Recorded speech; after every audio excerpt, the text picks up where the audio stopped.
Breaking news coming in the last couple of minutes as a major announcement has been made by AEW and Warner Bros. Discovery pertaining AEW All Out. The show will now be available to stream at a discounted price on HBO Max, but more importantly, the start time of the pay-per-view has been changed, meaning it will now no longer go head-to-head with WWE Wrestlepalooza.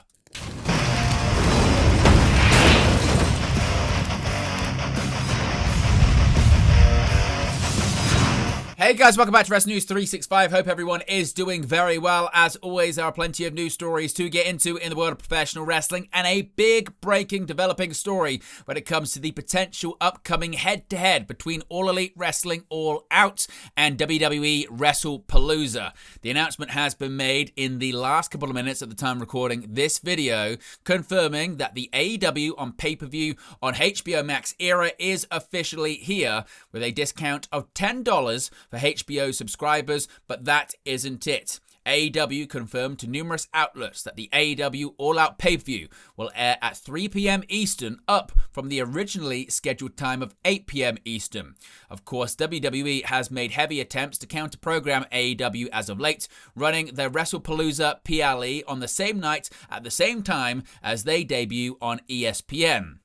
Sources that Fightful Select spoke to in AEW said that the afternoon pay-per-view success of Forbidden Door helped contribute to the decision, which has been discussed according to Sean Ross Sapp for numerous weeks.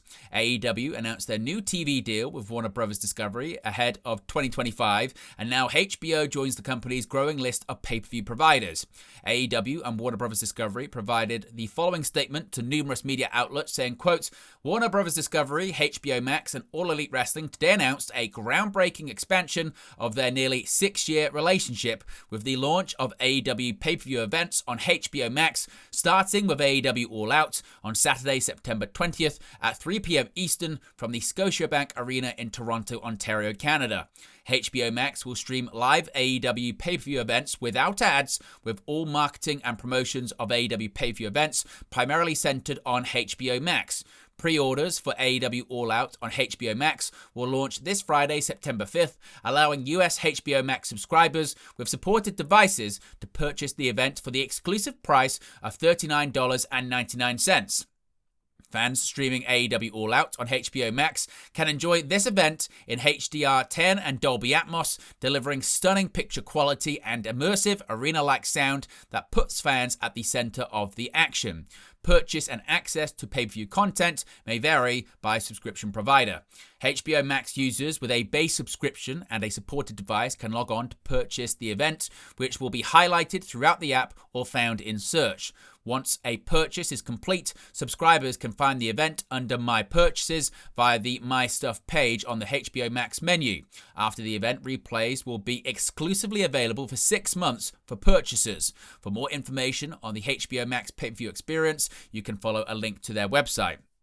Leading into AEW All Out that Saturday, September 20, TNT and HBO Max will air AEW Saturday Tailgate Brawl All Out at 2 p.m. Eastern, a 1-hour live show that will get fans adrenaline pumping for the afternoon's main attraction. Also, earlier in the week, on Wednesday, September 17th, TBS and HBO Max will be live from London, Ontario for a special 3-hour show, September to Remember, starting at 8 p.m. Eastern, featuring AEW's biggest names in non-stop high-flying action as they set the stage for the signature pay-per-view event that weekend. The addition of AEW pay-per-view events on HBO Max continues to be an incredible year for AEW programming across Warner Bros. Discovery networks and platforms, delivering the widest offering for AEW fans ever. HBO Max subscribers in the US have access to the growing library of hundreds of hours of AEW content, including all new AEW weekly telecasts, AEW Dynamite on TBS and AEW Collision on TNT, as a live simulcast as well as on-demand replays, all AEW pay-per-view special events through the end of 2024, all episodes of AEW Dynamite from its first 2 years, as well as all recent episodes of AEW Dynamite and AEW Collision. AEW programming has reached more than 11 million fans so far this year across TBS and TNT, with AEW Dynamite on TBS ranking as Wednesday's #1 cable entertainment program among 18 to 49 people. AEW Collision also ranks among the top 5 programs in its Saturday night time slot among people 18 to 49, males 18 to 49.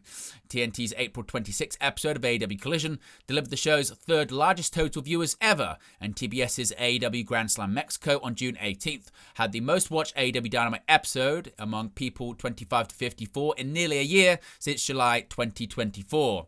Now, Tony Khan has posted on social media. He has said the following, quote, HBO Max will stream AEW pay-per-view shows live starting very soon. Hashtag AEW All Out, Saturday afternoon, September 20th, 3 p.m. Eastern. All HBO Max subscribers can now purchase AEW pay-per-view shows at an exclusive live price point of $39.99. See you on TBS and HBO Max for Wednesday night's AEW Dynamite tonight. So, of course, we get any more details or reaction internally to that, we'll let you know in a future video. But what are your thoughts on AEW moving AEW All Out to an earlier start time, meaning they will not go head-to-head with WWE Wrestlepalooza? Of course, that WWE show is set to be their first PLE on ESPN and most likely headlined by Brock Lesnar versus John Cena for the first time in over a decade, as well as AJ Lee's rumored return to WWE in-ring competition, also for the first time in over a decade. Speaking of which, the AJ Lee return may have been actually spoiled by an unlikely source, that being WWE Shop. Now, an official WWE social media account looks to have spoiled AJ Lee's return to the company. Following a 10-year absence, it's expected that Lee will return to the ring later this month for a mixed tag team match at WWE Wrestlepalooza. That's been heavily hinted at on WWE television over the past few days, but has not been officially announced by the company as of the time of recording this video. But a since-deleted post from the WWE Shop's X/Twitter account says new merchandise is being planned for AJ Lee's return. In a since-deleted reply to Wrestling Days, WWE Shop has seemingly spoiled AJ's return. Quote, with AJ Lee's return to the ring, we are looking to have some of her fire gear, hopefully in time for Wrestlepalooza, the account wrote in response to a fan. Be sure you're signed up for emails and get the latest updates on new live inventory. Happy shopping. Now, of course, it's very, very possible, and by the tone of how it's written, highly likely this reply could have been written by an AI bot or someone just assuming that Lee's return is coming. I lean more towards possibly an AI bot. What do you think? Let me know your thoughts about that in the comment section below. But Bryan Alvarez and others have confirmed that Lee will be teaming with her husband, former AEW World Champion CM Punk, against fellow married couple, the Women's Intercontinental Champion Becky Lynch, and the World Heavyweight Champion Seth freaking Rollins at Wrestlepalooza. The event is being held in Indianapolis on Saturday, September 20, and will begin a new era with WWE PLEs moving to ESPN's direct-to-consumer streaming service. But it will now no longer be going head-to-head with AEW All Out, as that pay-per-view is starting earlier in the day. Now, before we get on to the next news story, a reminder, this video is brought to you in collaboration with our affiliate partners. You can see all of them in the comment section below. They'll be pinned in the video description, and also you'll be able to see in the sidebar their names throughout this video. Be sure to check them out. You can get yourself some great products, save yourself some money, and find another way to support the channel in the process. It really is much appreciated. Now, TKO have announced an extension of a major partnership for them. TKO, that being the parent company of both WWE and the UFC, have extended its partnership with T-Mobile Arena in Las Vegas. The arena will host 4 UFC events and 2 WWE events annually. From TKO, it reads, quote, TKO extends exclusive partnership with T-Mobile Arena, solidifying Las Vegas's premier venue as official home. T-Mobile Arena to host 6 events annually, including 4 featuring UFC and 2 showcasing WWE. TKO Group Holdings and T-Mobile Arena today announced the extension of their landmark multi-year partnership through 2030, reinforcing the venue's status as the official home for UFC and WWE in Las Vegas. The renewed agreement guarantees a minimum of 4 annual UFC events and 2 WWE events at the iconic arena, further cementing Las Vegas as the global epicenter of combat sports and entertainment. Originally established in 2017, the collaboration between UFC and T-Mobile Arena, developed and operated by Las Vegas Arena Company, LLC, a joint venture between AEG and MGM Resorts International, marked a historic milestone. It was the first time a global sports brand outside of a traditional professional franchise was named an anchor tenant of a major sports and entertainment venue. The addition of WWE under the TKO umbrella has strengthened the alliance, bringing together two of the world's most dynamic live event properties. Quote, T-Mobile Arena has been the home to some of the most iconic UFC fights of the last decade, said UFC President and CEO Dana White. 5 of our top 10 biggest gates have happened in that arena, and I look forward to breaking more records together. Quote, AEG and T-Mobile Arena have been tremendous partners over the past 8 years, and we're thrilled to expand this relationship across TKO to include both UFC and WWE events, said Peter Dropkick, Executive Vice President, Event Development and Operations for TKO. T-Mobile Arena has become a classic Las Vegas arena known for showcasing some of the biggest sports and entertainment events. We're proud that UFC and WWE will continue to be featured among T-Mobile Arena's top events through the end of the decade. Chris Boldazan, MGM Resorts Executive Vice President of Entertainment, said, quote, we've had a tremendous relationship with AEG and UFC for nearly a decade while hosting some of the biggest events and names in sports and entertainment. We look forward to further strengthening our collaborative efforts and providing our T-Mobile Arena event goers with memorable event experiences. T-Mobile Arena was built to host the biggest events in the world, and our partnership with TKO has helped us deliver on that promise. It goes on to also talk about other events such as Las Vegas's WrestleMania 42 coming later on next year as well. Now, a big story about Matt Riddle has gone viral today, but Riddle is actually starting to dispute the reporting in this one. This is a fascinating story. Now, according to an exclusive report from Cultaholic, Matt Riddle no-showed a charity pro wrestling event in the United Kingdom on Sunday, August 31st, and he has yet to return the deposit paid to him. Al Snow's Global Wrestling Kingdom ran their inaugural show, A New Kingdom Rises, on Sunday in Barnsley, England.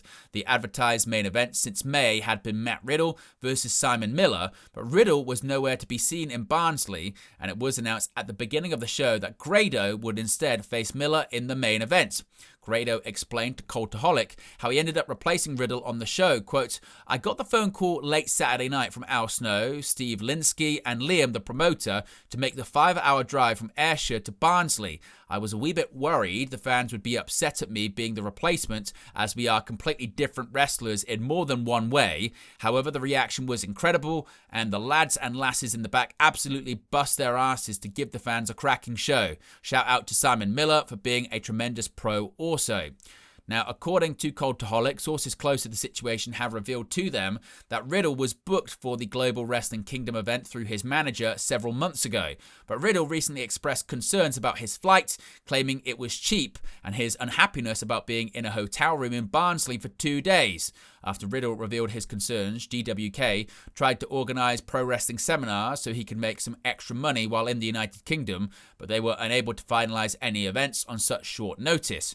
Riddle didn't cancel his booking, but he never traveled to the United Kingdom, and a driver was left waiting several hours for the MLW World Heavyweight Champion to arrive. GWK then received a reply from Riddle, which noted he had accepted another booking, but would still potentially make the show. Riddle did not open any of GWK's future messages about his status for the event, however. Riddle's absence from the GWK event resulted in the promotion having to issue refunds for meet and greets, and sources have noted Riddle has yet to return his deposit. The GWK event, opened by the mayor of Barnsley, was raising money for charities in support of survivors of domestic abuse and homeless veterans. Instead of working the GWK show, Riddle was instead backstage at Real American Freestyle's inaugural event on Saturday, August 30th, with PW Insider reporting that Riddle expressed interest in competing for the Freestyle Wrestling League, founded by Hulk Hogan and Eric Bischoff. Riddle then wrestled for Boca Raton Championship Wrestling on Sunday, August 31st, as he teamed with Wild Stallions tag team partner Stallion Rogers in a win over Big Tito Lincoln and Lakey. Riddle was not advertised for the BRCW show, as the original card listed Stallion Rogers versus Big Tito Lincoln in a singles match. Riddle no-showed a Championship Wrestling from Memphis event in January of this year, and only told the promotion on the day of the show he wouldn't be making his planned booking. Riddle instead attended Nick Hogan's wedding that day. Now, Riddle has since taken to social media to actually respond to this. Now, as I mentioned, Riddle has responded to the allegations with a post on Instagram. He argued that he had a flight booked earlier than the event's scheduled date, which messed with his work schedule. Now, I'm going to have to bleep certain things here because there's quite a few expletives. I'll just have to shorten them to actual letters as opposed to saying the whole word out loud. He said, quote, "GWK, the reason I didn't go is because you booked me a flight for Thursday for a show that was on Sunday, and you said you were booking me meets and greets and other matches and appearances. You did none of that. I had nothing scheduled. I was going to sit in a hotel room for 2 days in London." He added, quote, "I told you multiple times that I can't do that or I wouldn't do that, and I got work for Thursday, Friday, and Saturday. I told you I would fly to London Saturday evening. You said you pay for it. I said no, you pay for it, take it out of my pay. You guys refused, so I flew to Miami and wrestled there." Riddle has hit back at GWK by claiming that they have lied. He said, quote, "I never said I wouldn't pay you guys back. That's a lie. Also, this show wasn't a charity event. That's a lie. That's a last second change. You also booked me the worst flight in history. GWK, this is probably your last run." He had some other things to say that I said had several expletives in, but I'll leave them out. You can go and find them. The link will be in the video description below. And finally, we have the ratings for Friday's Clash in Paris go-home episode of WWE Smackdown. Now, Programming Insider has reported that WWE Smackdown on August 29th drew 1.147 million viewers on USA Network. This number is down from the 1.258 million viewers the show drew on Friday, August 22nd. This is the lowest viewership total for a non-preempted episode of WWE Smackdown in show history. Friday's episode scored a 0.28 rating in the 18-49 demographic, down from the 0.35 rating last Friday. Smackdown finished number 2 on cable behind college football on ESPN. Of course, the show was taped earlier on in the day as it aired from France, but in the USA, it still aired via tape delay in its regular time slot on USA Network. But there you go, guys. The latest pro wrestling news for you. Be sure to smash a like on the like button. Be sure to subscribe bottom right-hand corner as always, and I'll speak to you again very, very soon. Hey guys, thank you for watching, listening, streaming, or however you come across this video today. Be sure to click on the video on the right there to watch our next video, or click the bottom there to subscribe, or the hand corner. Thank you very much, and I'll speak to you again very soon.